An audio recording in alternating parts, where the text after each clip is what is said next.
más cerquita. Sí, vale. Bueno, Pues entonces pues nada. Perfecto. Bien, tenemos 7 personas conectadas. Si alguna persona hace alguna pregunta, que yo voy a ver por aquí, la iré parando y iremos respondiendo. También a veces las personas hacen aportaciones porque muchos son compañeras y compañeros grafólogos de otros países también, así que bueno, podemos ir parando, todo muy natural. Luego se va a quedar grabado, también lo voy a grabar y quito la parte de delante en el canal de YouTube, cosa que luego lo vais a tener disponible, lo podéis usar para lo que queráis. Y nada, de momento estoy muy contenta de que Juan Allende y Luz Marina estén presentes y seguro que la chica detrás del sonido también, muchas gracias. Hola. Hola. No se me ve, ¿no? No te veo. Aquí. Hola. Muy bien, gracias de verdad, por hacerlo posible. Y luego tenemos aquí a Elizabeth Gordon desde Corrijo, Buenos Aires. Pues un besito a todos los que están desde Argentina, que son buenos profesionales también. Y yo creo que todas las personas conocéis un poquito, seguro, a Juan Allende y a Luz Marina. Igualmente los voy a presentar, voy a hacer un resumen muy resumido del currículum porque es muy extenso de ambos. Empezaré por Juan. No voy a decir la fecha de nacimiento porque ¿para qué? ¿Para qué? Pero bueno, Juan Allende es presidente de la Asociación Grafopsicológica de España, fundada en 1979, mira cuando yo nací, qué fuerte. Miembro de honor del Colegio de Graduados de Grafología de Argentina, es miembro de honor de la Sociedad Grafológica de Euskadi, premio Matilde Ras a la investigación y difusión de la grafología, diplomado en Grafología y Selección de Personal, número 1 en la promoción del 76 en la Escuela Medicina Legal de Madrid, Grafología por el Instituto EOS en el 76, Grafología por la Asociación Grafopsicológica de España, Grafología Profunda, todo esto son estudios, información, Grafología Profunda por la Sociedad Española de Grafología en el 77, Grafología y Psicoanálisis en la Escuela de Medicina Legal de Madrid en el 79. Mirad los años que tiene de experiencia, increíble, fantástico. Psicología de la Escritura en la Sociedad Internacional de Psicología de la Escritura en Milán en el 81. Comunicación, Psicomotricidad y Grafología en la Asociación Grafopsicológica de España. Psicopatología clínica y grafológica en la Agrupación de Grafoanalistas Consultivos de Valencia. Peritaje caligráfico en la Asociación Grafopsicológica de España en el 80, ponente en muchísimos eventos, pero voy a nombrar algunos de ellos, ¿no? Como Congresos Españoles de Grafología, Encuentro Franco-Español en Grafología Burdeos, Seminarios sobre Grafología y Delincuencia, Simposium Hispano-Polaco de Grafología en Polonia, supongo que sería en español o con traductor, primeras jornadas sobre grafoanálisis en el 95 en Barcelona, primer encuentro hispano-latinoamericano sobre grafología judicial en México en el 97, muchísimas más ponencias y jornadas que si sigo no voy a acabar, entonces me voy a saltarme a la parte de docencia. Profesor Juan Allende es o ha sido profesor de grafología y grafopatología en la Universidad Pontificia de Salamanca desde el 87 al 98. Profesor de grafología en la Universidad de Alicante, profesor de grafología y grafopatología, caracterología, peritaje de la Asociación Grafopsicológica de España. Madre mía, y que no sepa grafología se va a aburrir con tanta grafología, ¿no?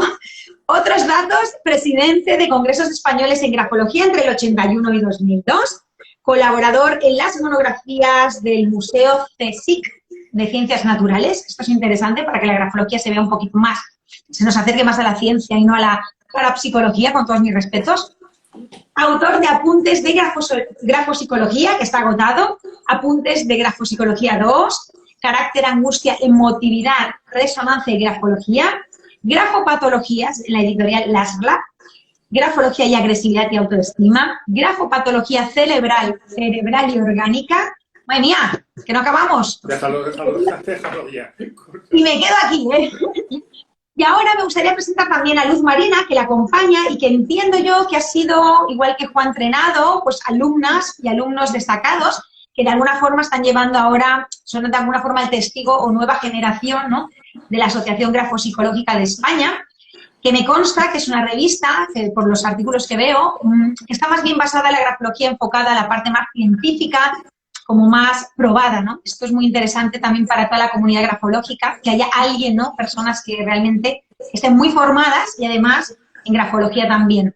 Entonces, Luz Marina Díaz Flores, que la tenemos al lado, ella tiene un máster es licenciada en psicología, tiene un máster en psicología clínica por la Universidad de Nebrija, un máster en psicoanálisis por la Universidad de Comillas, es graduada en grafopsicología por la Asociación Grafopsicológica de España, es también profesora de esta asociación grafopsicológica, ha impartido clases también de grafopsicología 1, 2 y 3 y grafología criminal, y también ha dado clases de grafología en las relaciones de pareja y ha realizado múltiples conferencias en psicoanálisis y en diferentes seminarios. También está publicando artículos en Magazine Grafológico y Revista Grama, seguramente junto con el compañero y el colega Juan Renado, ¿cierto? Así es, eso es. Bueno, aquí tenemos dos joyas fantásticas. Estoy muy contenta de que hayáis aceptado este momento, este café virtual. Muchas gracias. Gracias a ti. De verdad.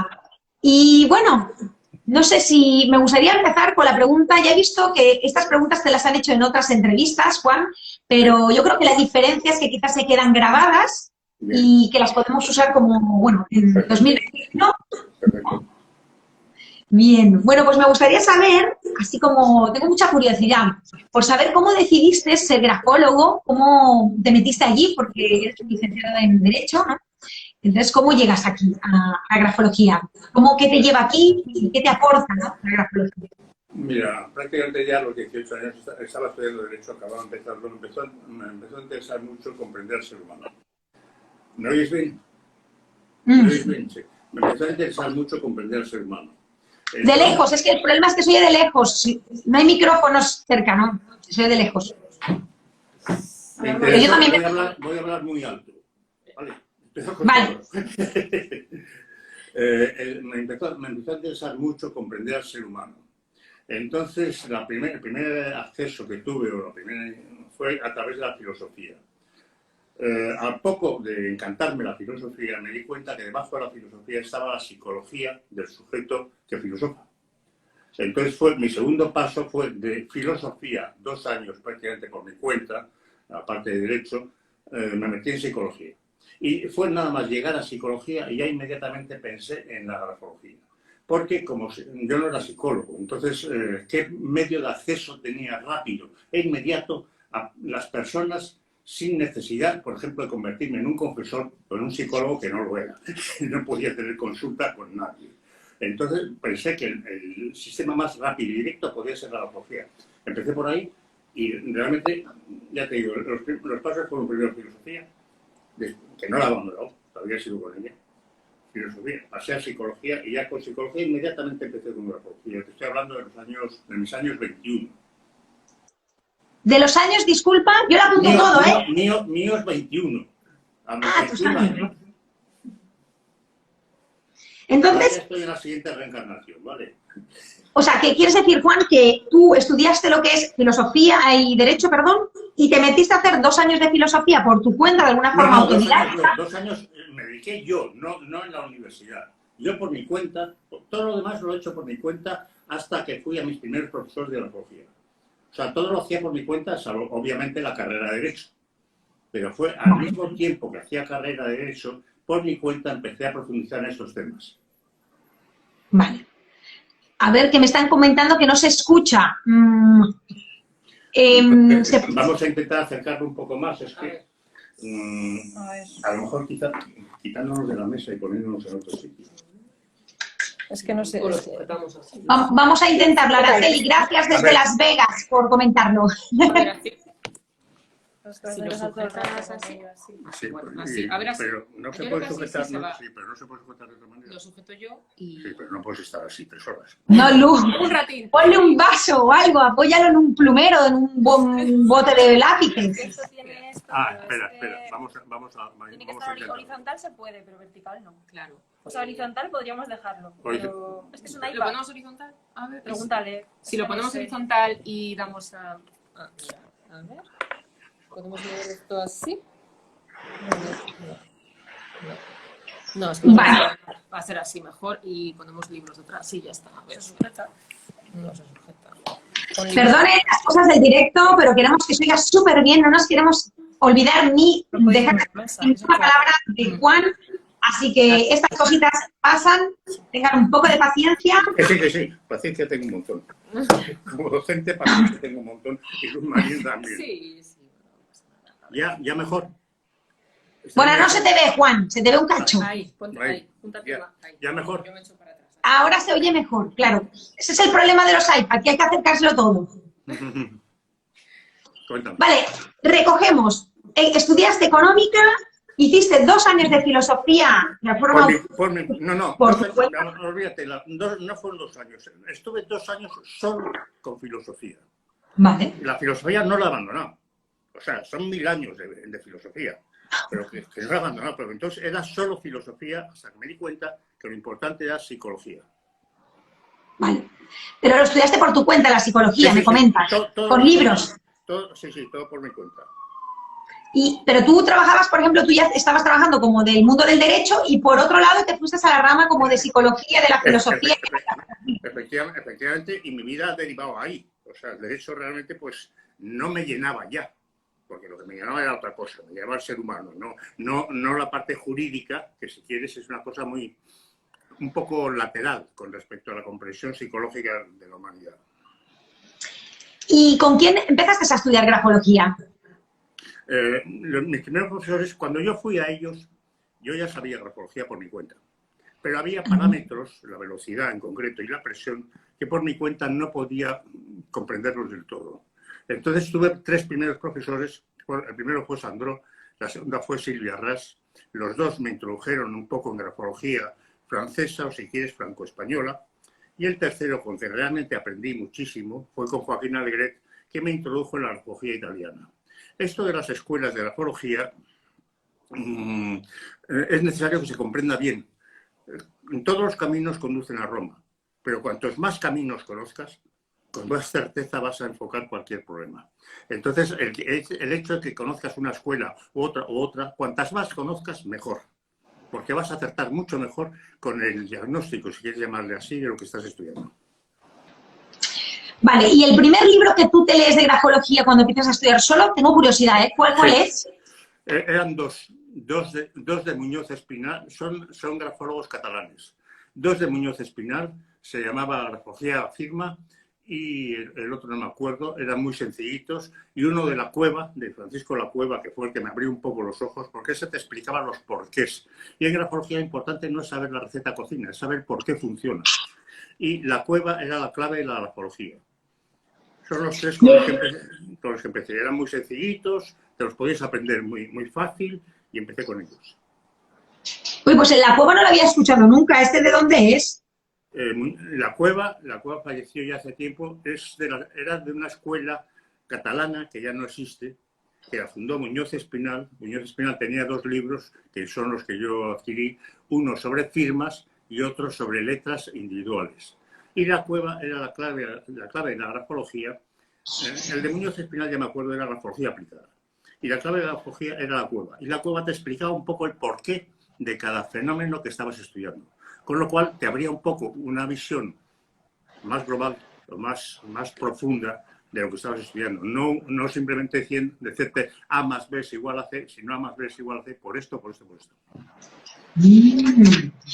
Pues qué curioso. Y como que en esos momentos, por ejemplo, Muñoz Espinal, no sé si era un poco contemporáneo y podías haber estudiado con él o no, lo ignoro, ¿eh? No tengo ni idea. Él estaba en Cataluña, y yo estaba en Madrid. O sea, no. Vale. O sea, realmente tuve que acudir cuando quería saber un poco más, porque por mi cuenta no podía, tuve que acudir a lo que había en Madrid. Me encontré con Sandro, después Silvia Ras y después Joaquín Alegret. Ya te digo que con los tres me enfocaron en diversas escuelas y hasta cierto punto Joaquín Alegret hizo lo mismo que La Cueva, pero en grafología italiana. Explícame los porqués. Y eso te Y de Silvia Ras, por ejemplo, ¿qué te quedó así como que dices, qué destacarías del aprendizaje de Silvia Ras y qué destacarías también del aprendizaje de Sandro, si es igual, como ellos estudiaron un poco juntos? Era parecido. Silvia Ras era una persona muy maja, muy honesta, muy tal. O sea, la enseñanza de ambos era parecida en cuanto a contenido. realmente pasar de Sandro a Silvia Ras no te aportaba un cúmulo de conocimientos nuevos o diferentes. Era lo mismo desde otro enfoque. El hecho de que pasase de uno a otro, etcétera, fue casual. Fue casual y muchas cosas en esta vida, tanto la psicología, etcétera, son casuales. Fue casual. Y Joaquín Alegret también fue cuando íbamos a fundar la asociación, fue cuando conocí a Joaquín y Joaquín me encantó.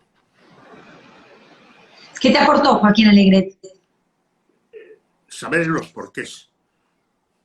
El primer día que me dio clase Joaquín Alegret me dejó alucinado porque la frase que dijo fue: tenéis que olvidar toda la grafología que sabéis hasta ahora. Lo que os voy a enseñar es nuevo. Y efectivamente, en muchos aspectos no tenía nada que ver con lo que yo había estudiado. Pero me globalizó sobre todo la comprensión de los porqués, del porqué profundo de que algo se produzca.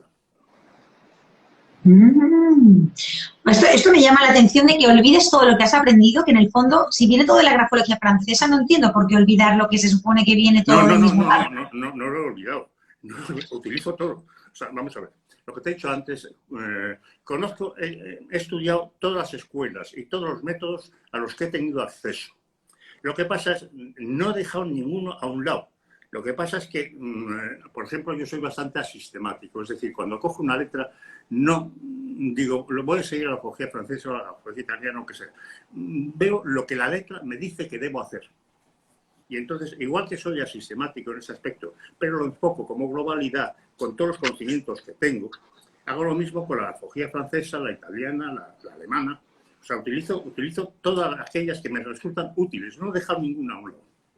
En este mundo, saber de todo más es un deber moral. Entonces, no olvidar nada de lo que has aprendido es otro deber moral. Yo, ¿sabes qué pasa? Que a lo mejor yo tengo un poco de miedo, de caos, de decir, ostras, si me pongo a estudiar todos, al final ya no voy a saber si la velocidad es del otro y del otro de no. Por ejemplo, yo estudié con, el método Bells en la Universidad Autónoma y luego me fui a Sandro con Germán Belda. Me quedé con Sandro, pero claro, digo, tengo miedo a estudiar más por si me lío más. ¿Esto cómo lo hacemos para no liarnos? Es como... Poco a poco. Hay dos normas que les doy el primer día. El primer día a mis alumnos les doy dos normas. Les doy varias normas, ¿no? Dos de ellas son: no tengáis prisa y no os asustéis.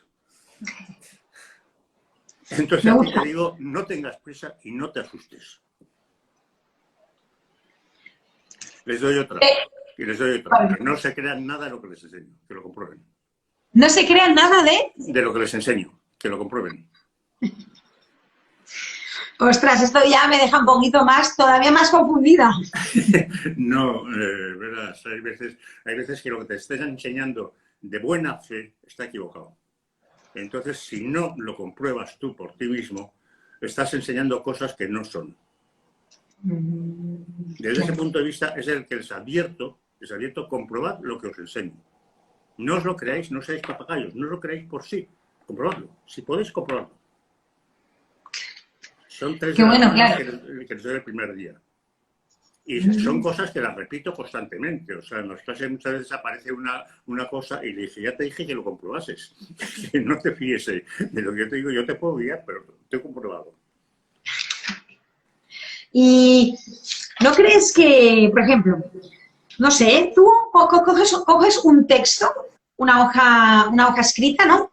Entonces, ¿qué analizas primero? ¿Qué es lo que te llama la atención primero? ¿Qué es lo que ves primero? ¿Qué es lo que te impacta o quieres, o lo que no hay que pasar por alto, lo que hay que ver? No hay una cosa que vea primero. Hay cosas que me son evidentes. Pero si te soy sincero, lo que hago cuando me dan un texto, lo pongo a un lado. Y yo estoy haciendo otra cosa. Y tengo el texto a mi derecha. Y de vez en cuando le echo un vistazo y señalo un punto. Y sigo con lo que estoy haciendo que no tiene nada que ver. Señalo otro punto. Y ya cuando cojo el texto, ya tengo una serie de puntos de vista que he ido descubriendo momentáneamente, que los he señalado y los tengo vistos.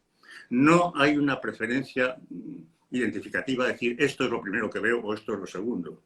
Ahí me guío por lo que comprendo en el texto, y eso sí te puedo garantizar que comprendo mucho cuando veo un texto. No tengo un orden.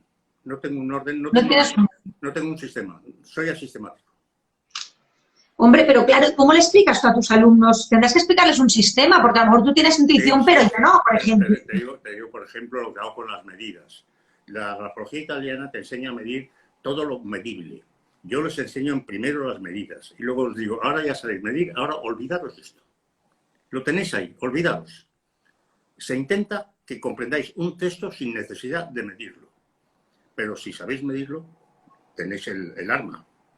Pero igual que hago en eso, hago en todo. O sea, yo les enseño por ejemplo, en tercero de grafología enseño cuadros interpretativos, pero también les digo, ahora ya sabéis los cuadros, ahora guardadlos y vamos a coger un texto. Y lo que hacemos en clase de práctica ya en tercero es coger una letra y no nos atenemos a un cuadro, ya estoy en tercer curso, ¿eh? O sea, ya se saben los cuadros, etcétera. No nos atenemos a un cuadro completo interpretativo o lo que sea. Vamos a ver lo que vemos. Y eso sí, eso aprenden muchísimo porque hay una interacción constante alumno, profesor, alumno en la clase con el texto delante. ¿Cuántos años cuántos años crees que tienes que estudiar una persona para que pueda llamarse grafólogo? Mínimo 3 años. Mínimo 3 años.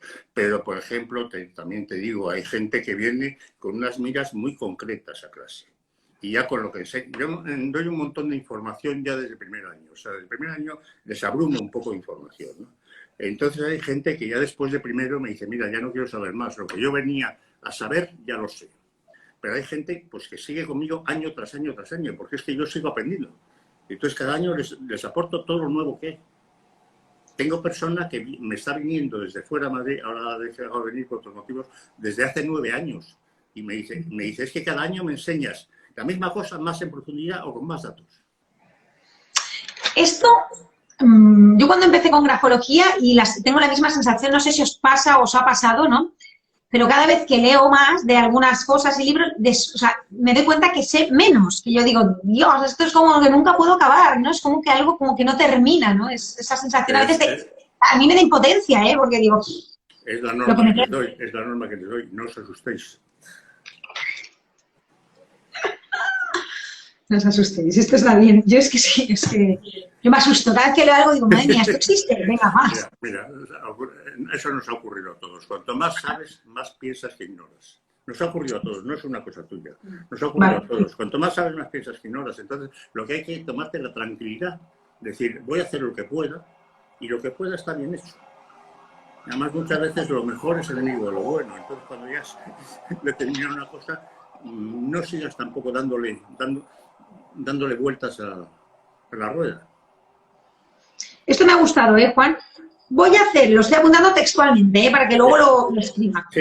Voy a hacer lo que pueda y lo que pueda está bien. Es simple la frase, pero es muy interesante, da ánimos. Porque claro, entonces, yo me pregunto, ¿cuándo sería, te puedes llamar en algún momento que realmente soy grafóloga, soy grafólogo, ahora sí sé? ¿Hay algún momento? ¿Diga esto en algún momento? Depende del objetivo vital que tengas tú con la grafología. Hay personas que ya te digo que a los 3 años tienen bastante para lo que quieren. Hay personas que con 1 año, a lo mejor son maestros. La mayor parte de mis alumnos son maestros. Con 1 año, a lo mejor, para comprender a los chavales o lo que sea, tienen bastante. Hay sujetos que son 3 años. Hay sujetos que llevan 9 años. Depende de lo que quieras. Materia hay para enseñar y depende de tu objetivo vital con la grafología para que no acabes nunca o acabes en algún momento. Yo no pienso acabar. Ni yo. Ahí estoy. Perfecto. Mira, aquí tenemos una pregunta, Juan, desde la Artística Oficial, se llama así su chat, y pregunta, ¿la pandemia ha marcado diferencias en la manera de escribir que sea relevante? Pregunta. En la manera de escribir la pandemia, que me conste, no. Hay otros elementos que están influyendo en la manera de escribir, pero la pandemia en sí no. La pandemia ha cambiado en la manera de dar las clases. Ahora tenemos que acudir más a sistemas online, que antes yo rechazaba un poco el sistema online. A mí me gusta tratar con la persona directamente. O sea, el sistema online no me convencía mucho. Pero ahora, por ejemplo, no queda más remedio que acudir a esos sistemas por la pandemia. La cantidad de alumnados que recibimos es mucho menor, porque tienen miedo. Pero eso es lógico. Y lo que tienes que hacer es tú acoplarte a la situación y no intentar forzar la cosa. No, yo tengo que seguir dando clases personales directamente porque si no, no queda otra solución que acoplarse. Pero que la pandemia haya cambiado la forma de escribir no me cuesta. No me cuesta, no lo sé. Vale. Bueno, eso sería algo a poder investigar, ¿eh? Próximamente. Y yo me preguntaba, con todo esto, volviendo un poco atrás, ¿qué libros son como que para ser un grafólogo o grafóloga, para entender la grafología, ¿no? Para realmente aplicarla bien, qué libros son como indispensables, que tenemos que conocer, leer o saber? Ninguno es dispensable. Te respondo al revés. Bueno, si me esfuerzas mucho la situación de tener que decir algunos indispensables, para mí serían los de Max Pulver. ¿Los demás? Max Pulver, austríacos. Max Pulver para mí significó una revolución. Todavía no conocía a Joaquín Alegret. Una revolución en la comprensión profunda de lo que estaba leyendo que ningún otro libro anterior me lo había dado. Pero vuelvo a lo mismo, ninguno es dispensable. O sea, respondo al revés. No es cuáles son indispensables, ninguno es dispensable. Llega un momento, claro, a veces te encuentras con libros, a mí me ha pasado, libros que ves que están escritos por alguien que no sabe la apología. Pues claro, ya desde que vi eso en una situación, pues ya antes de comprar uno, olisqué un poco a ver el contenido. Pero ninguno, en principio, es dispensable. Ni siquiera esos que mienten, que los hay. Se te ve un cacho de cabeza, Juan, métete más para allá, ahí. Vale, ningún libro es indispensable. Vale, ningún libro es indispensable, pero Max Pulver es como algo que te puede como abrir la mente, pero están en español porque yo no los he encontrado en español. No. Prácticamente yo los pocos que encuentro los encontraba cuando iba en librerías de viejo y los compraba siempre para arreglarlos. Yo los tengo. Pero siempre que encontraba uno Max Pulver lo compraba para arreglarlos, porque son joyas. Cuando entré presidente, había libros de Max Pulver todavía y estaban en un archivo valenciano. Compré todos los que había. Compré todas las remesas que quedaban para mis alumnos. ¿Pero en alemán? No, están en español, estaban traducidos al castellano. Ah. Hubo tres libros que compré, cuando entré presidente, compré todas las remesas que existían en España para mis alumnos. Otro fue el de Marco Marquesán, que estaba en Barcelona, eran niños difíciles, era la única cosa de grafología de Marquesán que estaba traducido al castellano. Compré todos y los he ido pasando a mis alumnos. Entonces, a ver, aquí. Ya tienes que encontrarlos en las librerías de viejos, no hay otra solución. Vale, aquí tenemos la misma persona que ha preguntado antes sobre la escritura en la pandemia. Dice, soy Iris de Neuquén, Patagonia, Argentina. Me interesaría que comentara puntos relevantes a tener en cuenta de la escuela italiana y entre paréntesis pone psicología de la escritura.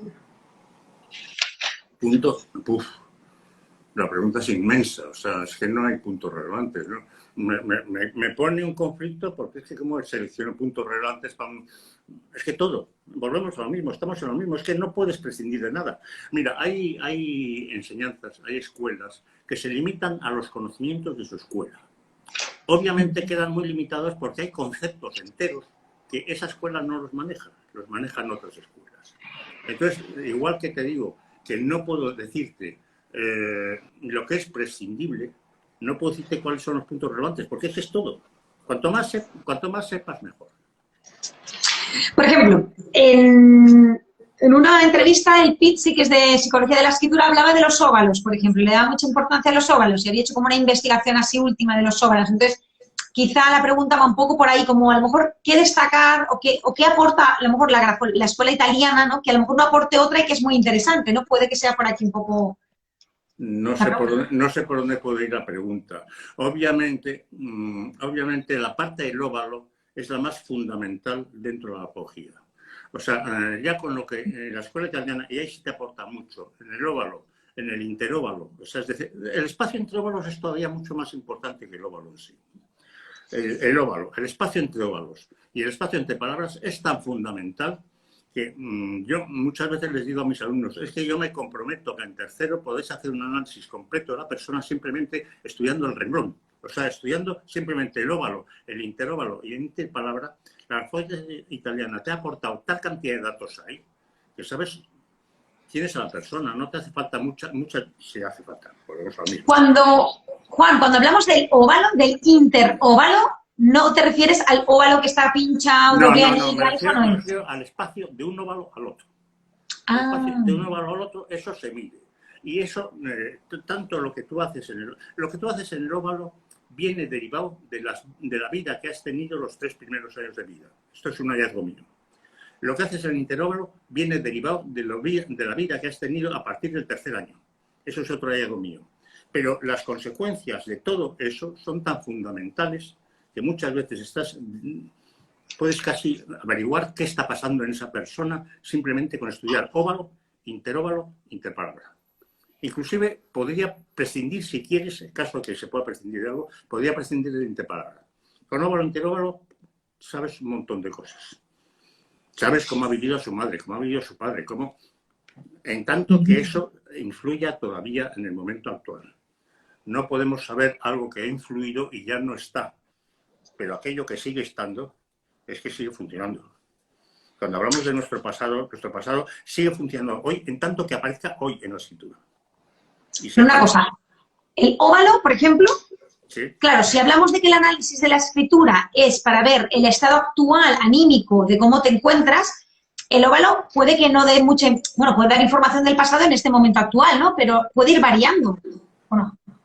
El óvalo, yo sinceramente me atrevo muy poco a decirle a la persona que cambie cosas del óvalo, porque el óvalo, el origen es tan primitivo, 3 primeros años de vida, que creo que le voy a crear una frustración. No va a poder cambiar cosas del óvalo, sí del interóvalo, porque el interóvalo se empieza a formar a partir del 4º año y a partir de ahí sí, lo he visto, ¿no? Muchas veces en clase veo cosas de interóvalo de mis alumnas y no les digo nada, y en cuanto aprenden veo que lo intentan cambiar, y lo pueden cambiar. He visto que lo cambian. El óvalo no me he atrevido nunca a tocarlo en el sentido de la grafoterapia, porque creo que es muy difícil, el origen es muy primitivo. Viene desde los primeros años de vida y la cosa está muy, muy arraigada ya.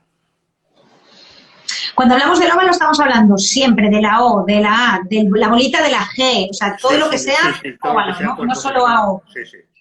La compañera aquí de Iris, de Patagonia, nos comenta que si podemos dar algún ejemplo del óvalo. Te lo voy a dar, pero tengo mucha precaución con respecto a las personas que te hacen preguntas tan concretas.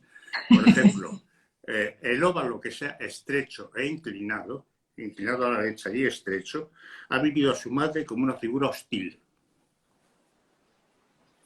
Eso tiene un montón de consecuencias en lo que esa persona vive en el momento presente. Por ejemplo, van a ser muy buenos profesionales, el óvalo estrecho inclinado, porque su madre les ha metido prisa para triunfar y para irse de casa. Entonces han tenido que acelerar sus procesos intelectivos de comprensión de la realidad y de profesionalización de la realidad para escapar de esa madre hostil que le está diciendo, le está metiendo prisa. Te pongo ese ejemplo, ¿no? O sea, viendo la forma del óvalo, sabes, en tanto en cuanto que lo que ha sido la madre o el padre sigue influyendo ahora, lo sabes. ¡Qué miedo!, ¿no? Porque, vamos... No es una norma que les dé, no tengáis miedo, pero podría ser otra, sí. Sí, ahora estoy entendiendo mejor tus normas, ahora sí. ¡Qué bueno! Claro, ¿y el óvalo también lo medimos o no? Sí. Con una regla. Vuelvo a lo mismo. No hace falta medirlo. Yo enseño a medirlo, pero no hace falta. Muchas veces el óvalo se ve, en cuanto ya has hecho 2 o 3 prácticas de medición de una cosa concreta, de esa cosa concreta no te hace falta medirla. ¿La ves? Ojo. Hay casos que sí, hay casos que son tan difíciles que hay que meter la milimétrica. Pero en el óvalo en concreto, vamos, que no es necesario. No es necesario. Cuando hablamos... Pero sí se mide. Tú estás a favor, ¿no? Pero bueno, estás a favor de usar o de emplear, ¿no?, el tema de la grafometría, de medir la escritura, ¿no? Con la regla, semicírculo. He pasado por las dos etapas en ese punto. Si tú ves exámenes míos hechos a alumnos a mediados de los 80, todo el examen era métrico.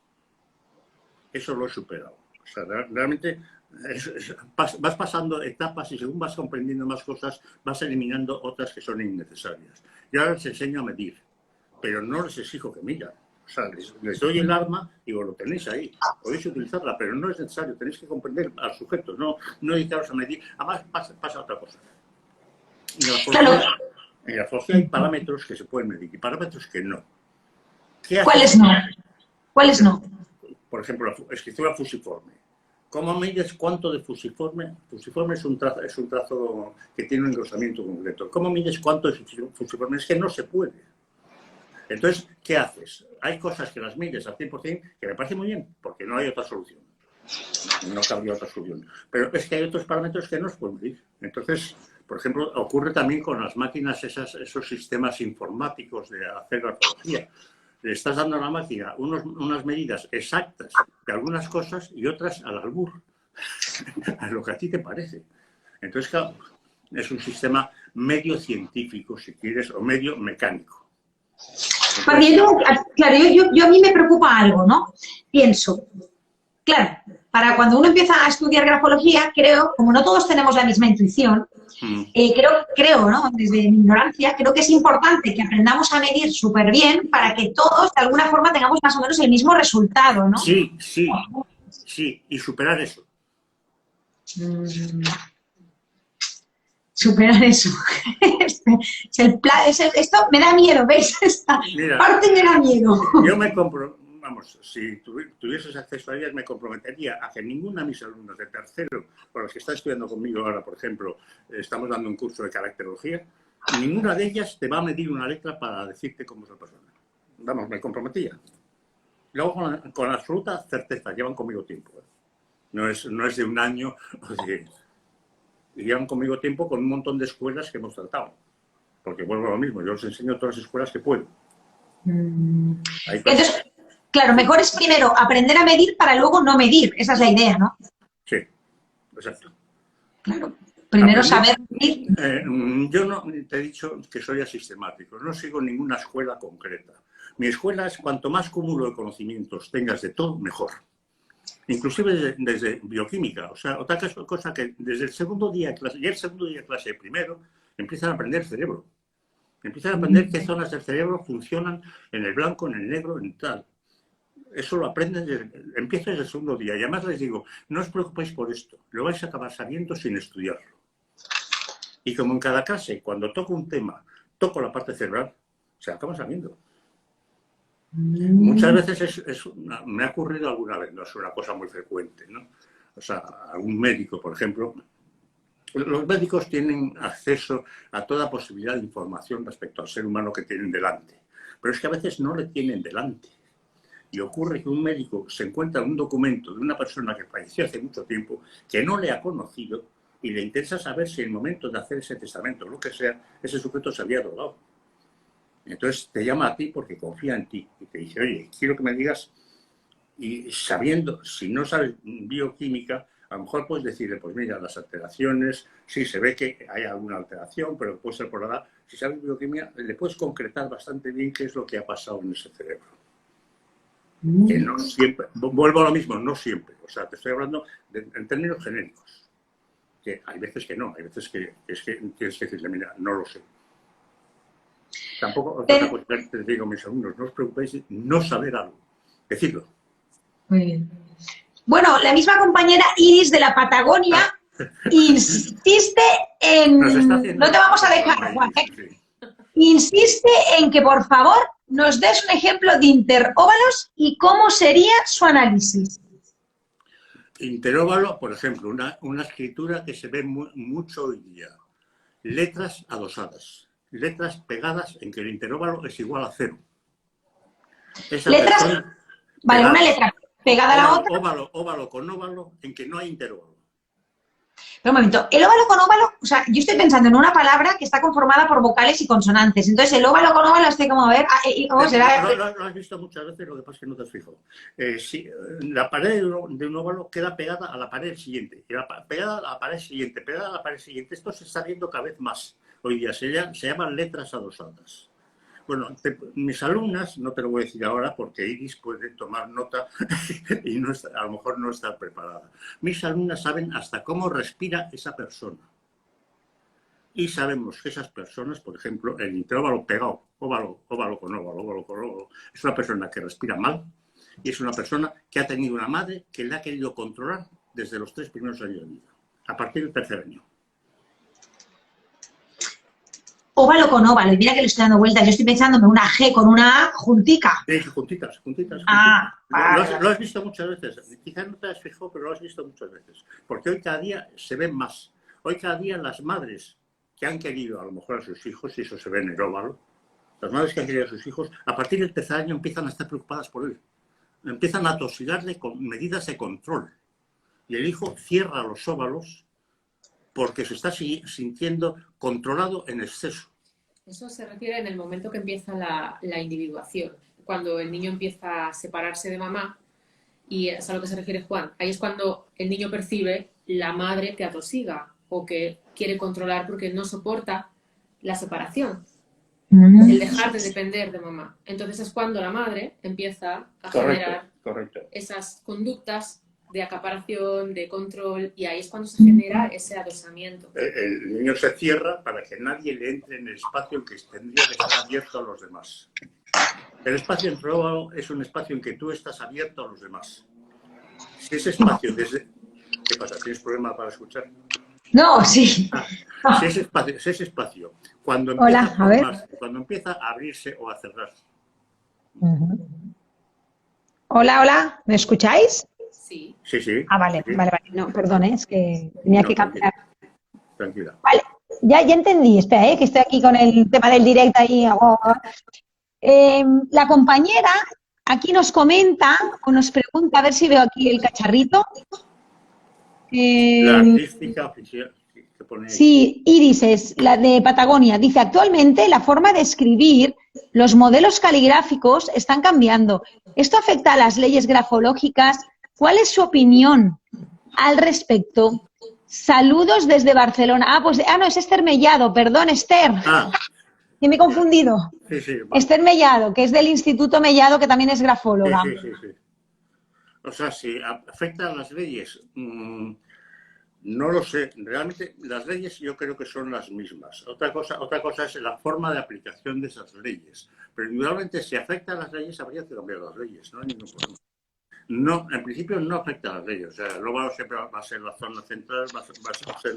¿Hasta qué punto? Es que claro, la pregunta es un poco genérica. No puedo decirte hasta qué punto la forma de escribir actual está afectando a las leyes. A las leyes en principio no. Pero vuelvo a lo mismo, las leyes cambian. O sea, realmente hay escuelas, hay sujetos, los he conocido, que siguen aplicando en siglo XXI normas que aprendieron a mediados de los 20. Eso ya no vale. Ya no vale la aplicación de aquel entonces a hoy. Que la ley haya cambiado o no, toda ley admite una cierta flexibilidad. Lo que no puede ser es ir con mente rígida a aplicar normas estrictas siempre. ¿Por qué no? El ser humano está cambiando, el ser humano evoluciona, entonces va a evolucionar todo. ¿Hasta qué punto va a afectar a la ley en sí? No lo sé. Cuando hablamos de ley, para las personas que quizá están ahí introduciéndose, ¿a qué nos referimos? ¿A qué se refiere ella? Esther, ¿a qué te refieres con las leyes? Yo no sé si entiendo leyes como las leyes del simbolismo del espacio. Podría ser.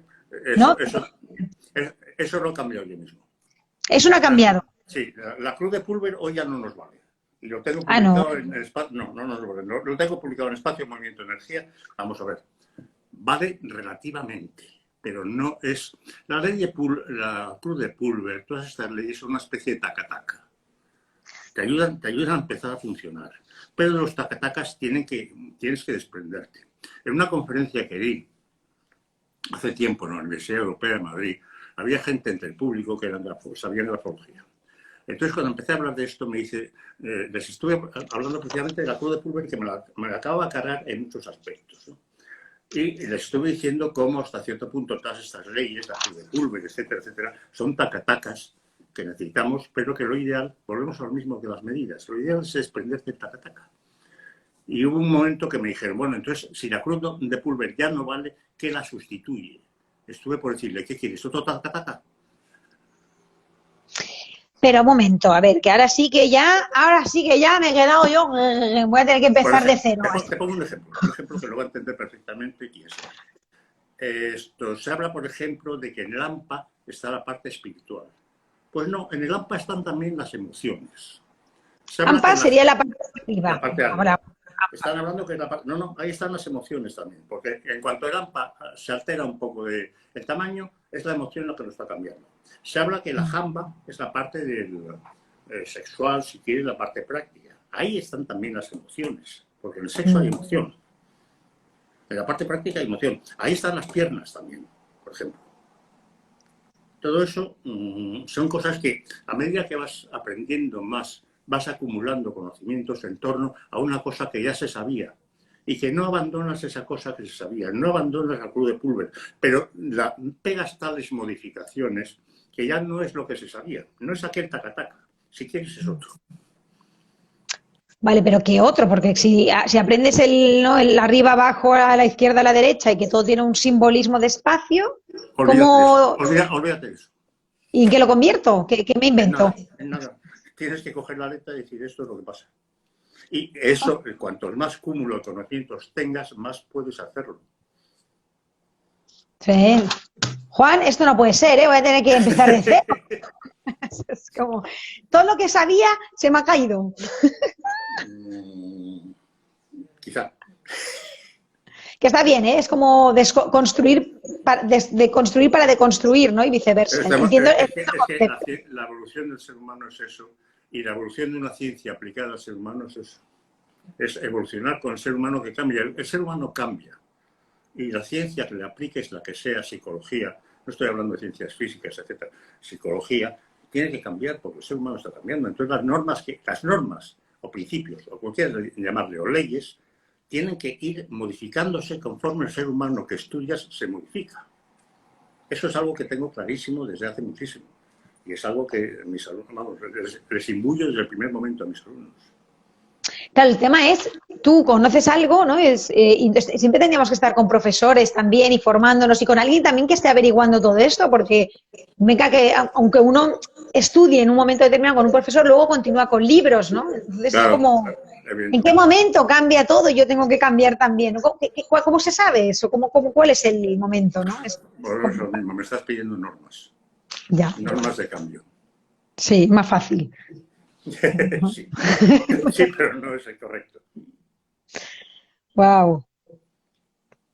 Muy bien. Y luego hay algo que estuve entrevistando a una exalumna tuya de hace mucho tiempo, Montse Perelló. Sí. Y ella me recalcaba la importancia del blanco y del negro en la hoja que aprendió de Juan Allende. ¿Me puedes explicar eso un poquito más? Sí, eso es fácil. Cuando tomamos la hoja, estamos tomando el mundo. En teoría la hoja está en blanco. No está en blanco. La hoja esa está escrita antes ya de que la tomes. Tú ya sabes lo que vas a hacer en ella. Pero en ese aspecto, en la forma de toma del mundo, en la forma de toma de la hoja, hay dos aspectos, si quieres, importantes. La parte negra, en que tú estás escribiendo, es la parte en que todo tu yo emocional, activo, pensante, está funcionando y dejando una huella. La parte que queda completamente en blanco son partes en que tu yo emocional, activo, queda un poco a un lado en beneficio del yo pensante. Diríamos que la parte negra es lo que haces y la parte blanca en que estás pensando es cómo organizas lo que haces. Eso es lo fundamental. Por ejemplo, una cosa que les pongo el primer día de clase, también en grafología funciona la intuición hasta cierto punto. Si ya sabes grafología, y el primer día de clase, una de las pruebas que les doy dos escrituras, en la cual todo es blanco, o sea, hay poco texto, todas las palabras están aisladas, y otra en que el texto está completamente ocupado. Y les digo, vamos a ver, intuitivamente, se lo digo intuitivamente, digo, no os preocupéis equivocados porque no os vais a equivocar. Intuitivamente vais a quedar, os encontráis con este vecino que os espera con la puerta del ascensor abierta. ¿Quién de los dos va a subir callado y quién de los dos no va a parar de hablar? Lo averiguan casi todos. El que no va a parar de hablar es el que te lleva el texto de negro. Porque está ocupando todo tu espacio y todo tu tiempo en lo que él hace o en lo que él dice. Mientras que el que tiene muchísimo blanco va a subir callado, está pensando y te está dejando hablar a ti. Es un ejemplo intuitivo que les pongo. El primer día les pongo varios ejemplos. Date cuenta, son gente que no sabe nada. Y les pongo pruebas shock, si quieres llamarlas así, para que vean hasta qué punto pueden comprender una situación simplemente viendo el papel y viendo lo que el sujeto ha hecho. Qué buen ejemplo. Me hace gracia esto de la persona que va a hablar en el ascensor y la que no va a hablar. Claro, está muy bien ejemplificado, es muy visual. Y el que en el ascensor va callado, en el papel queda en blanco. Está pensando. Mientras, y luego... dime. No. Otro ejemplo que les pongo. Les pongo una escritura completamente desastrada y otra escritura perfectamente hecha, bellísima, de esas que decían que mi papá la tiene magnífica, que tampoco es tan bueno, ¿no? Pero les pongo esos dos ejemplos y les digo, todo lo que hacemos es un test. Digo, yo ahora cuando estoy dando clase con vosotros estoy desarrollando un test, me estáis testificando. Y todo lo que hacemos, cómo nos vestimos, cómo hablamos, etcétera, indica cosas textuales de nosotros mismos. Intuitivamente, de estos dos ejemplos que os pongo, ya tengo una escritura completamente desastrada y otra perfecta. Les digo, ¿quién de los dos va completamente afeitado, con el pelo engominado, perfectamente vestido? Inmediatamente me averiguo en qué es el de la escritura perfecta. Es otro ejemplo intuitivo en que luego van a comprender qué es la forma bella y qué es la desastrada. ¡Qué bueno! Esas dos pruebas shock se las hago el primer día de clase. Claro, se sería que de alguna forma es una escritura ordenada, lo que sería un texto positivo quizá, y una escritura desordenada. Sí, también oí alguien que decía que es el texto positivo o negativo. Fuera, que no se decía más. ¿Tú cómo lo ves? ¿Podemos decir un texto? Escuché por ahí, ¿no? Para no decir nombres ni nada, que el hablar de un texto positivo o negativo, que eso estaba obsoleto, que eso no se podía decir. Sí, esa fue la primera cosa, el primer shock que yo recibí con los libros de Belz, cuando distinguía dentro de la misma escritura aspecto positivo, aspecto negativo. Tardé en superar eso y realmente tampoco es así, o sea, cada documento tiene su parte positiva, su parte negativa y el mismo elemento gráfico tiene componentes positivos y negativos. Cuando alguien, y esto es muy frecuente, cuando haces un informe y te pregunta a la persona, ¿y esto es bueno o es malo? Yo le digo, ¿para qué? Claro. Explícame para qué y te diré si es bueno o es malo.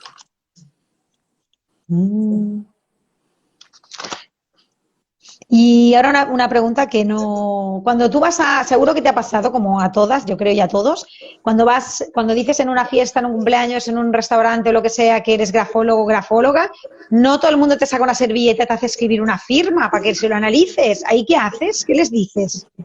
En primer lugar, les digo que es un juego.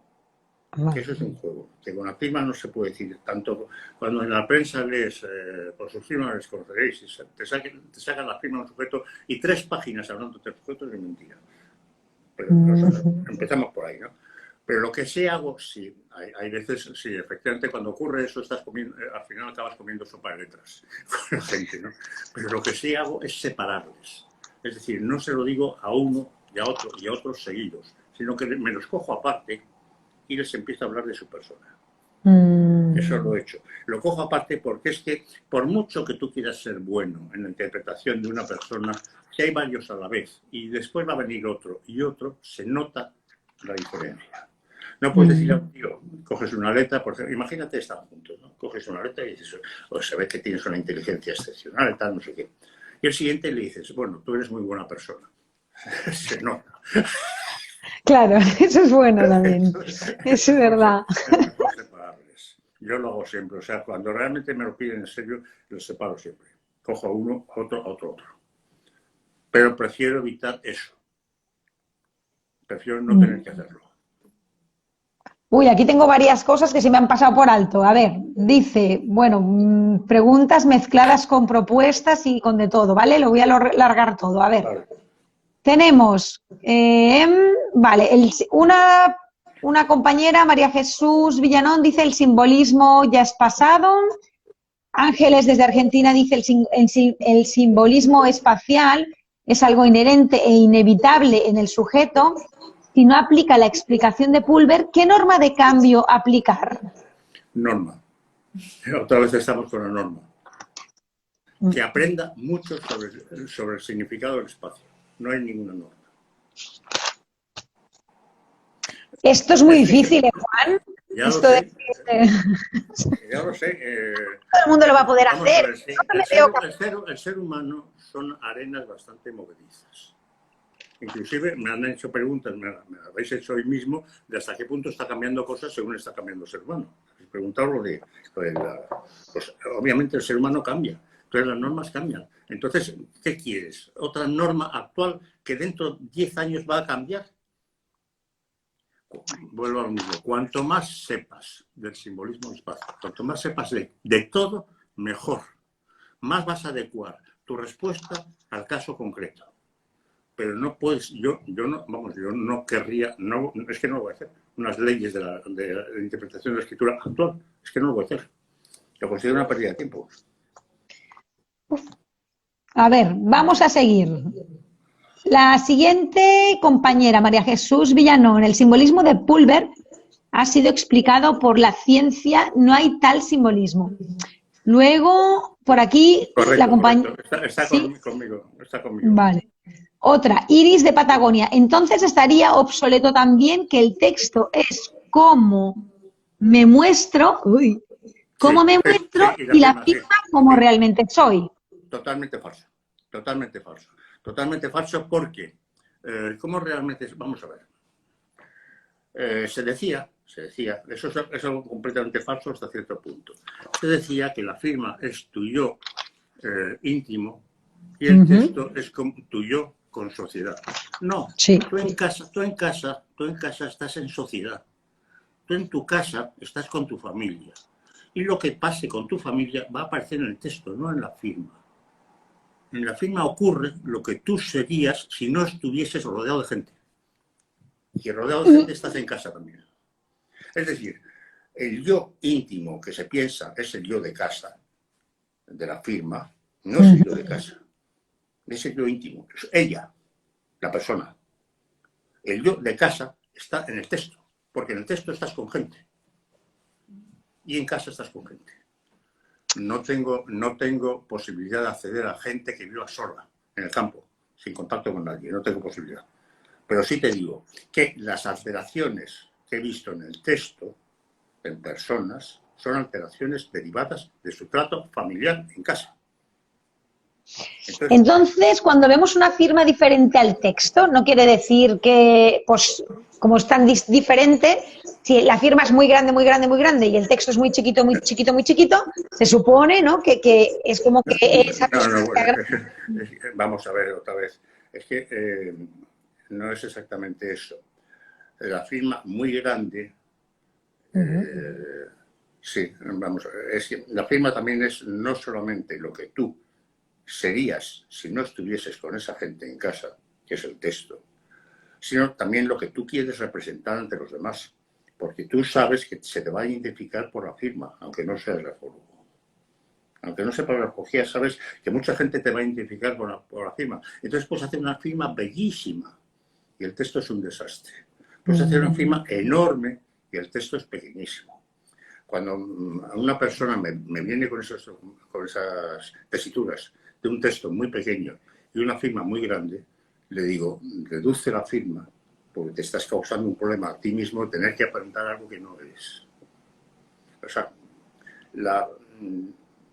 sí, te lo voy a sintetizar de dos formas. La firma es el yo íntimo y es el yo íntimo que tú quieres demostrar que eres.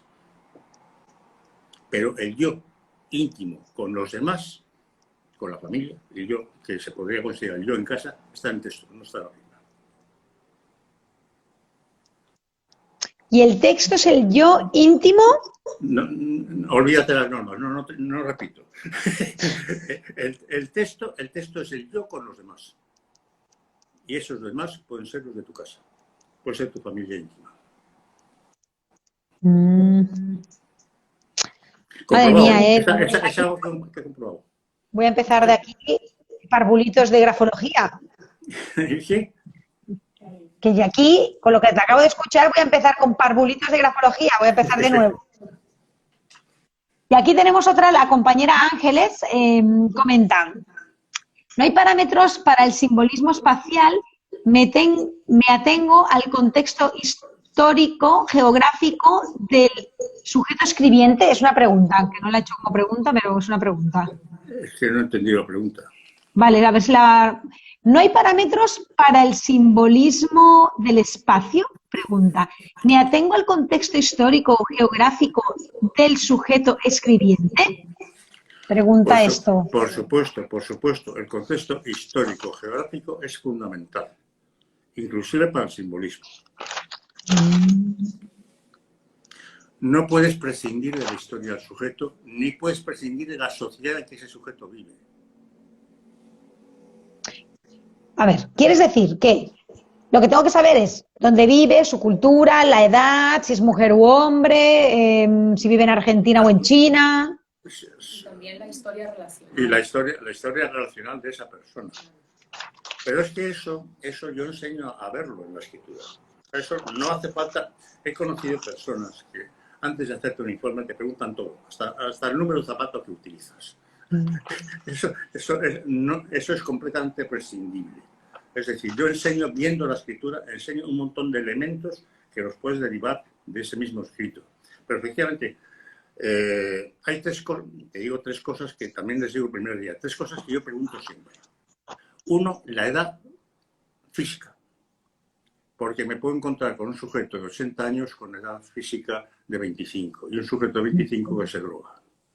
Entonces, eso tengo que saberlo. Voy a poder ver la droga, pero puede ser simplemente que sea un sujeto muy anciano. La segunda cosa que pregunto es el sexo real. No tiene más importancia, pero me puedo encontrar con una escritura muy agresiva y el tipo de agresión depende también del sexo. Y tercero, y eso lo aprendí desde que estuve en el hospital psiquiátrico colaborando, estuve 6 años, pido el tipo, si está tomando algún tipo de medicación, el que sea, porque la medicación me puede alterar parámetros que estoy estudiando. Son 3 preguntas que siempre hago. Sexo real, edad real y medicación.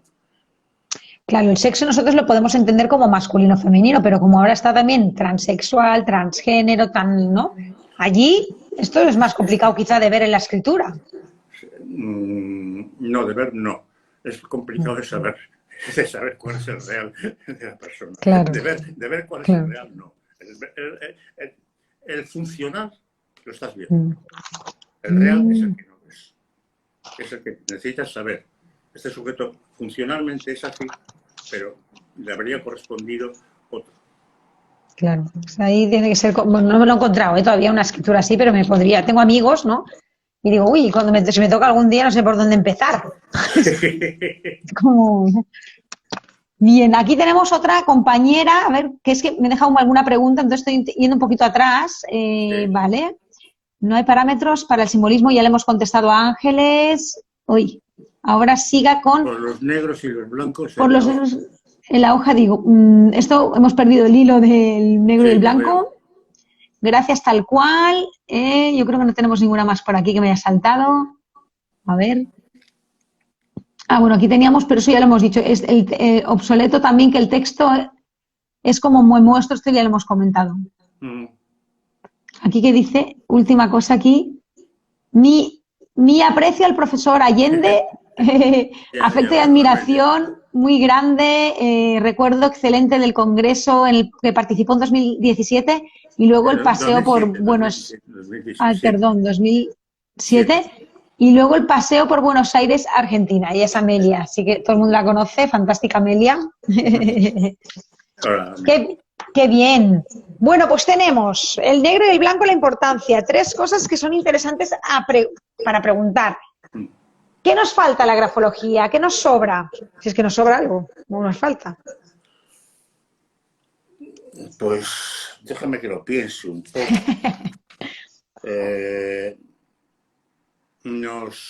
Nos falta conocer muchos parámetros que no sean estrictamente grafológicos. Te pongo un ejemplo. Has dicho que a mí me interesa el ser humano. Cuando hay un tipo de grafólogos que yo llamo grafotécnicos, el ser humano no les importa demasiado. Les importa saber, viendo una letra, saber si se produce esto o lo otro. Cuando en unos congresos que fui a Italia y presenté mis hallazgos sobre la anorexia, un psiquiatra, gran amigo mío, entonces Jesús Durán, me dijo, vas a tener un éxito espectacular. Yo sabía con qué me iba a encontrar y no fue tan espectacular. Fue espectacular únicamente para los grafólogos, que además de grafólogos eran psicólogos o médicos. Claro. Fue espectacular inclusive para psicólogos que no eran grafólogos. Pero el grafotécnico no entendió nada. Porque la escritura de las anoréxicas es muy parecida a la de otras personas. Y me decían, usted no ha descubierto nada. Y yo decía, bueno, yo grafológicamente no, pero he descubierto lo que les pasa. Eso ellos pasaban. El grafotécnico es un sujeto que se fija en la cosa técnica, puntual, y quiere saber si hay una anorexia o no. Le importa un comino lo que está pasando con esa persona. Y yo es al revés. O sea, a mí me interesa lo que le pasa a la persona y casualmente a lo mejor descubro cosas grafológicas. Te pongo un ejemplo de algo que falta a determinadas personas, pero ahí no puedes hacer nada. O sea, que la persona sabe lo que le interesa. Lo que le interesa no es un campo abonado para que tú lo trabajes. Va a ser un campo estéril desde ese punto de vista. También nos falta hasta cierto punto, y lo estamos viendo un poco, el conocer muchas escuelas. Hay personas que se limitan simplemente a saber su escuela y punto.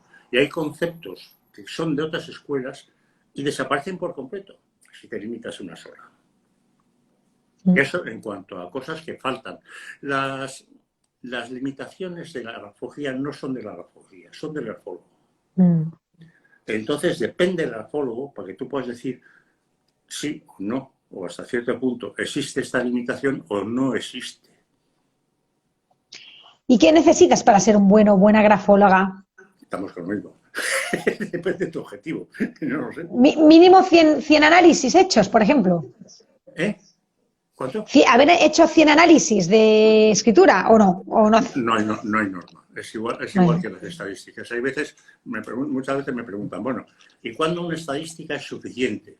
Digo, es suficiente cuando a partir de esa estadística puedes prever lo que va a ocurrir. Hay escuelas, lo he visto en Europa, en alguna reunión que hemos tenido, ha hecho una persona, no, mientras no tengamos 1000 casos de lo que sea, no podemos hacer una estadística. Si yo espero a 1000 casos, se me mueren las anoréxicas.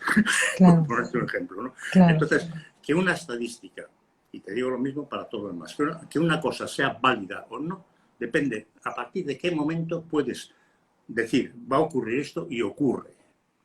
Me es igual tener 1000 casos. Si el 1001 no lo puedo prever. Me es bastante tener 4, si el 5 lo puedo prever. No hay norma. Bien, entonces en lo que nos falta me quedo con conocer más escuelas. ¿Y en lo que nos sobra algo, la grafología? No sobra nada. Más bien nos falta. No sobra nada. Cuanto más sepas, mejor. El saber de todo más es un deber moral. ¿Cómo no confundirse? Porque claro, cuanto más conocimiento y más lecturas, yo al final digo, a ver, ¿a quién hago caso? ¿A Matilde Ras, a Sandro, a Bels? ¿Me quedo con el óvalo del italiano? ¿Con el, no? Es como al final dices... Tú misma. Puedes mezclarlo todo y no pasa nada. Tú misma. Eso lo tienes que comprobar tú misma. No te puedo dar una norma mía a ti. Ya. Igual que yo no admitiría la norma de otro. Que me diga, no, tienes que basarte en mi escuela, que no. Claro, pero a mí, yo pienso que a mí me preocupa un poco, ¿no? Que lo ideal que es que todos estemos lo más formados posible para que cuando hagamos un análisis grafológico los resultados de casi todos sea como muy parecido, ¿no? para que no piensen que uno dice una cosa, el otro otra, porque si no es como que no hay un criterio común, ¿no? Y la comunidad ya nos es difícil que nos respeten, ¿no? Olvídate de lo que piensen los demás respecto a tus criterios comunes o no. Olvídate, sé tú. Hay veces que inclusive en cosas secundarias me dicen, hay veces que a lo mejor tengo una alumna que habla mucho y otra que habla poco, y me dice que habla poco. Yo no sé si debería, digo, lo mejor que puedes hacer es ser tú. Habla lo que a ti te apetece, no te fijes en lo que hacen los demás. Y te digo lo mismo en grafología, sé tú, aprende tú cuanto creas necesario tú, no yo. Cuando creas necesario tú, y lo aplicas tú misma, conforme veas. No puedo transmitirte una norma mía, te estoy hablando de cómo funciono yo y cómo enseño hasta cierto punto a funcionar a mi gente. Pero es que a mi gente le digo, sé tú, hazlo tú. Cuando hago exámenes finales hoy, cada cual hace el examen como él le da la gana. O sea, ni siquiera les doy normas, les doy una hoja y les digo, apáñatelas. O sea, no les digo, quiero saber la inteligencia de esa persona, ya les raporo, apáñatelas, y les doy la letra. Y cada cual a su aire. Ya veré yo después si me lo han dicho bien o no. Aquí nos comparte Ángeles, Chantal, me siento igual que tú con la sensación de que me falta o no, o sé nada o no sé nada, pero es importante estar siempre estudiando, leyendo e investigando. Importante lo que dice Juan. Gracias, Ángeles. Gracias. Sí. No, sí lo entiendo, pero no, es como empezar de cero otra vez. Cada vez que le va algo digo, no sé nada, empieza otra vez, no corro, nunca voy a acabar. Pero bueno.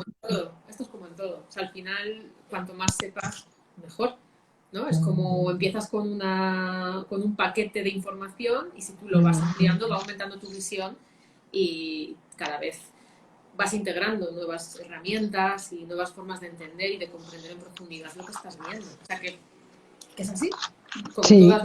todos los saberes, ¿no? Al final tienes que ir completándote. ¿Y creéis que bueno, no sé, que sería, por ejemplo, para que acierte uno más con la grafología o que tenga más intuición o que sea, no sé, sería mejor tener una formación en psicología o en estadística? Sí, te digo también, es una pregunta que me han hecho a veces. Depende de la escuela a la que vayas. Hay escuelas en que se limitan a enseñarte grafología, punto. Cuando vienen a la mía, a veces me preguntan, oye, necesito saber psicología. Digo, no, te lo vamos a enseñar todo en clase. Tú ven.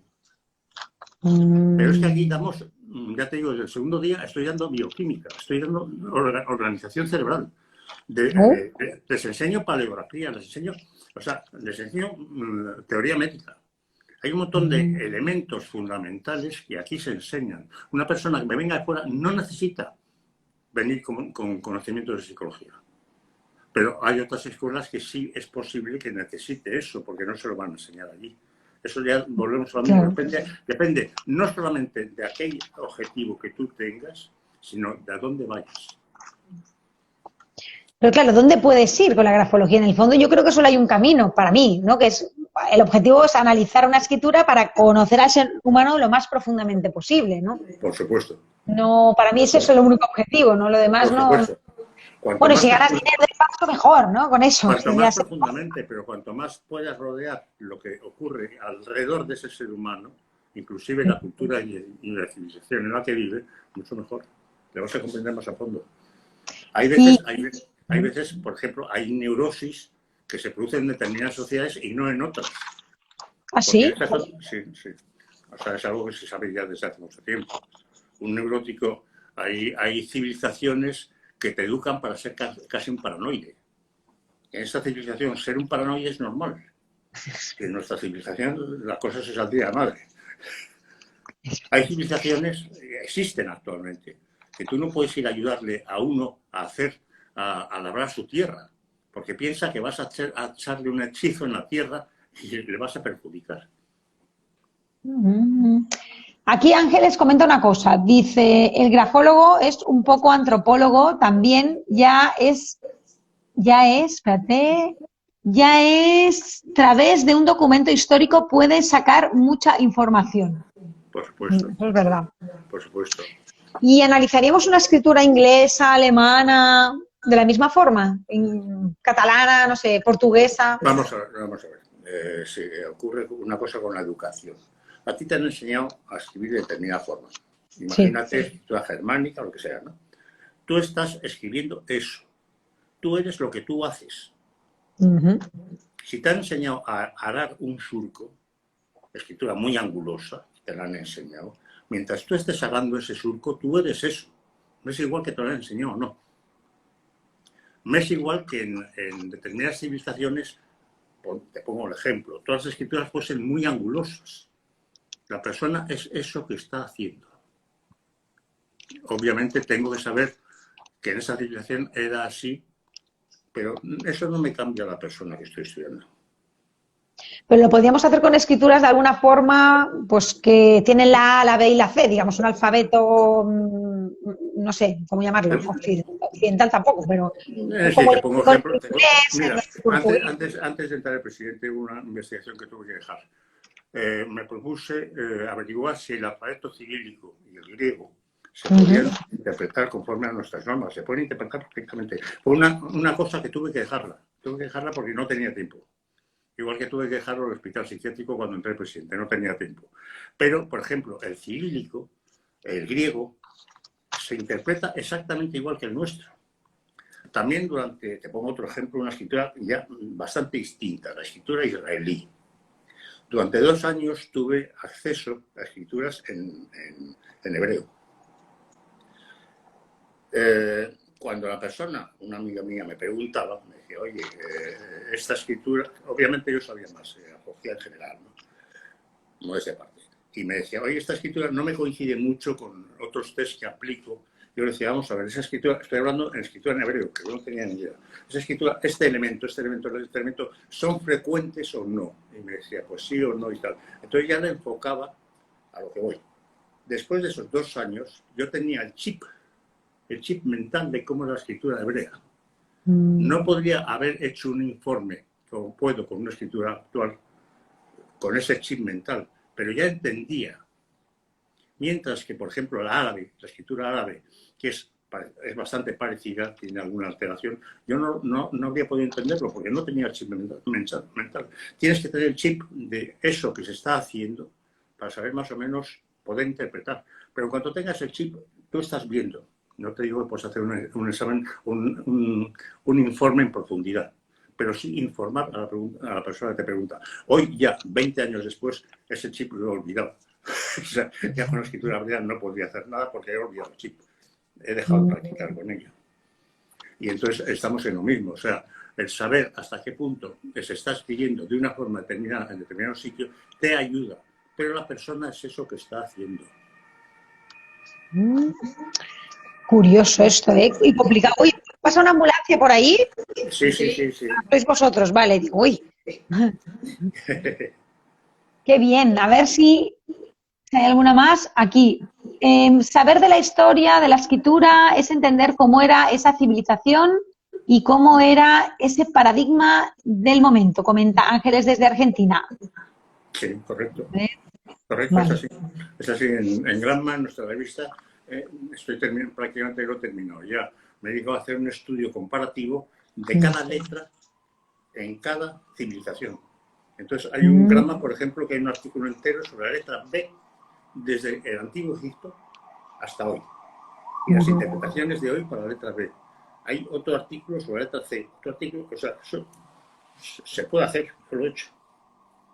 Y es una cosa que estoy aportando que me llena de satisfacción, porque realmente estoy abarcando desde paleografía hasta hoy día en todas las civilizaciones que se ha tratado esa letra. Hay veces que doy para más y veces que doy para menos. O sea, eso ya depende de la cantidad de información que soy capaz de acumular. Y la última investigación, estamos ya llegando al final, pero bueno, una preguntita más. La última como investigación o dato destacado. Que yo haya hecho. Sí, no es de ahora, es de hace un año, pero bueno. Sí. Bueno, la última ha sido el detectar a la persona con una depresión, pero que está medicada. Te pongo el origen. Cuando estuve en un hospital psiquiátrico, estuvimos 6 años estudiando depresivos, esquizofrénicos, el psiquiatra era también era grafólogo y yo. Entonces me encontré que el 25% de los enfermos depresivos, los que estaban allí ingresados con una depresión, tenían escritura ascendente. Escritura ascendente. Por las pastillas. Exactamente. Por las pastillas que te dan un subidón. Por las pastillas. Pero entonces, claro, yo me planteé después, allí no soluciona nada. O sea, fui al psiquiatra y dije, mira, el 25% de tus pacientes no me cuadra lo que yo espero. Entonces nos dimos cuenta que ese 25% tomaban un determinado antidepresivo. Claro, el problema que se te planteaba es cuando en la calle te encuentras una escritura ascendente y el sujeto es que está tomando antidepresivos. Entonces he descubierto cómo saberlo. O sea, hoy día todavía no lo he publicado en España, pero sí lo he publicado en congresos en Italia. Hoy día yo veo, mis alumnos se lo enseño, vemos una escritura ascendente de un sujeto depresivo y lo sabemos que es depresivo que está tomando antidepresivos sin preguntar si lo está tomando. Pero ¿cómo lo sabes? ¿Qué rasgos así te llaman la atención? Volvemos a... No me gusta dar muchas normas. Ya. Sí, pero te voy a decir. Castilla Alpino, un psiquiatra español muy famoso, hizo un estudio muy profundo sobre la depresión. Entonces, lo del hospital psiquiátrico fue en los años 80, fue en esos 6 años, ¿no? Entonces, leyendo Castilla Alpino, ya en este siglo, yo dije, vamos a ver, el depresivo tiene 2 características. Una, que tiene un yo cristalino, es decir, tiene un narcisismo muy fácil de herir. Y la segunda cosa es que, como es muy fácil de herir, en aquellas cosas en que la realidad no le va a resultar satisfactoria, no se mete, la evita. Entonces me puse a investigar. Yo tenía todo el material que había acumulado en el hospital psiquiátrico.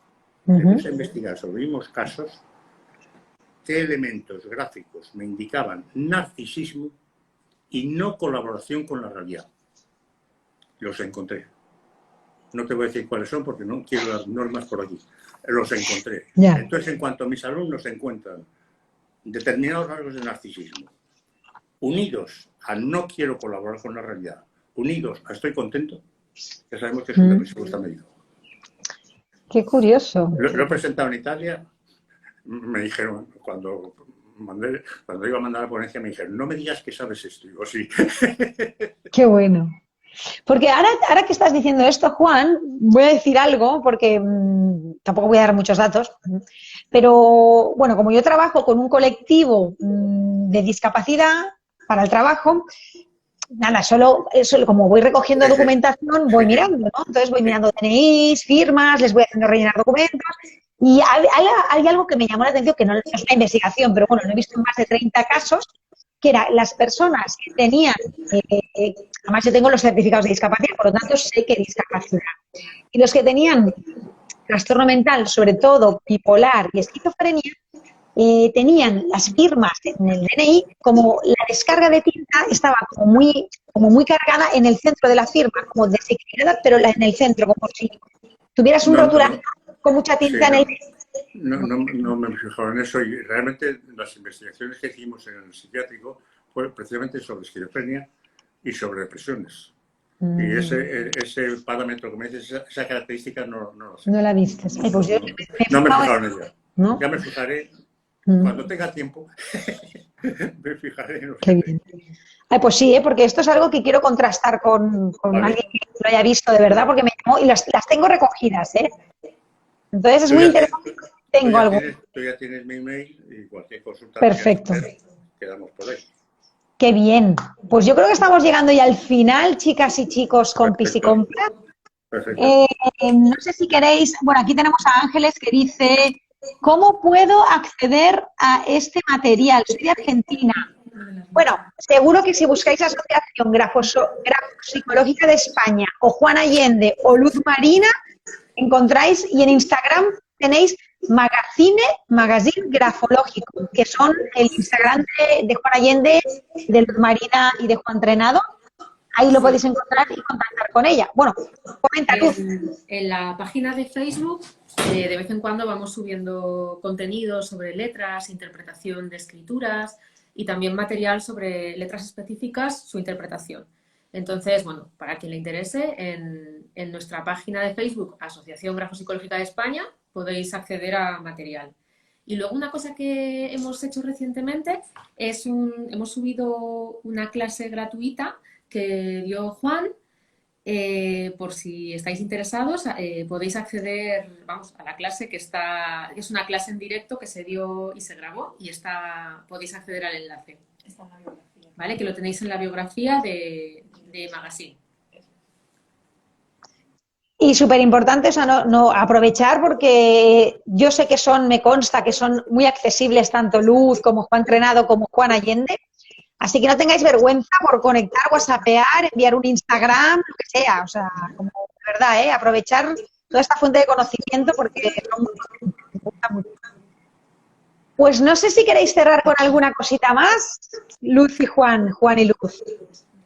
Bueno, pues que, como has comentado, que nos pueden escribir por estas vías, a través de tanto de Instagram como de Facebook, como al correo de la asociación.